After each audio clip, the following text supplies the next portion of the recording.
पुत्रा घणा पैसा जा न ढोलू बिल पाणे हली भरींदो। हाँ यार छो कोन नींदा जी बिल का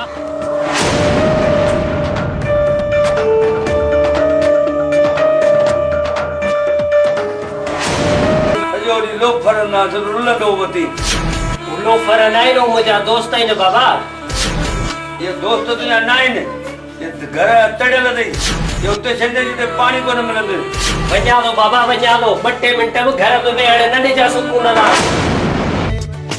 खुदाया क्यों है वक्त वते ना कह गरीब दे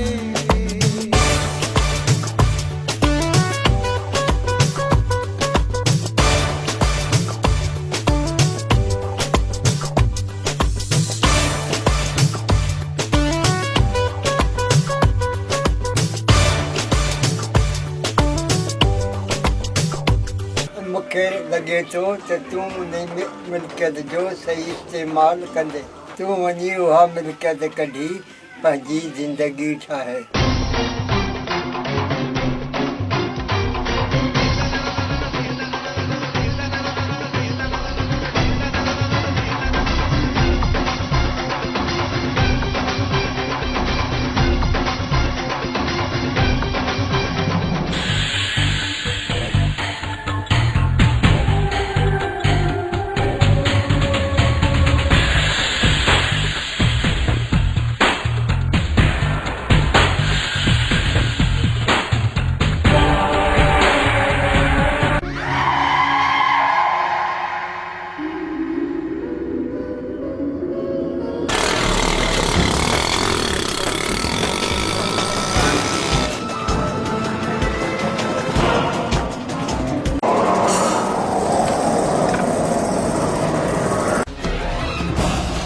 जल्दी कर जल्दी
यार अली तू रो ना हल त शाह से बजी खबरदार वटू हलंदा निहाल साईं दरगाह ते उते को न को पाण के हल जरूर नजर इंदो। दोलाले किथे वठी आयो ई मुके किथे अली यारा किथे अकरमरा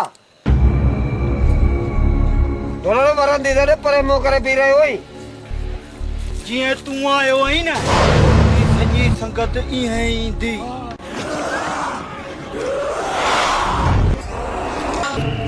और कुछ बने मुखे लगे तो दौलत जा लालची आयो कहीं भी मेरे दोस्त ना हो मरदा मरदा सभी चाहिए मेरे दोस्त ना हो दौलत जा लालची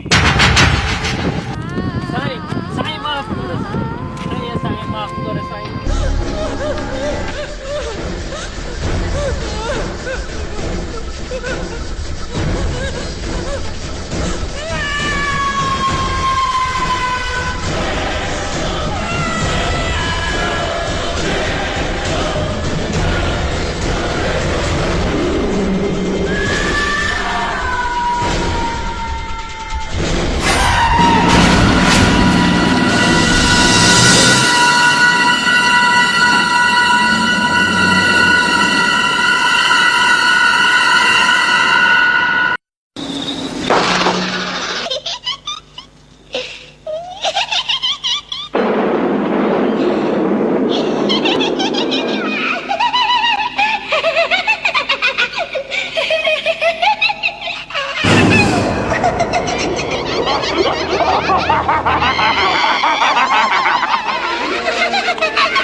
यो शाहज़ेब न आहे अली, चरियो नथी यो शाहज़ेब न आहे, यो शाहज़ेब जे रूप में को तुंहिंजो मोहताज।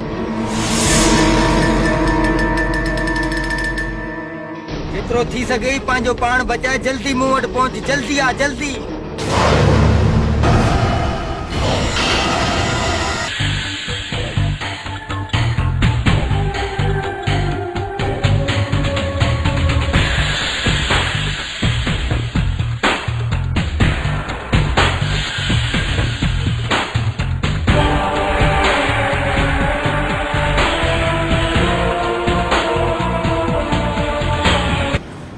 तोखे हमेशह हिननि दोस्तनि खां रोकियो, पर मुंहिंजी तूं मञी किथे थो? बाक़ी संगति सोहबत ई ख़राब। बाबा उहो त थियो सो थियो, पर सोचणो इहो आहे त हुन मुसीबत मां हाणे बचिजे कीअं। हुन मुसीबत मां तव्हांखे उहो ई बुज़ुर्ग बचाए सघे थो, जंहिंजे ॾिनल तावीज़ में एॾो असरु आहे, सो उन जिनायत खे बि ख़तमु करे सघे थो। अलाह जे बुज़ुर्गनि में वॾियूं ताक़तूं हूंदियूं आहिनि। हाणे तव्हांजो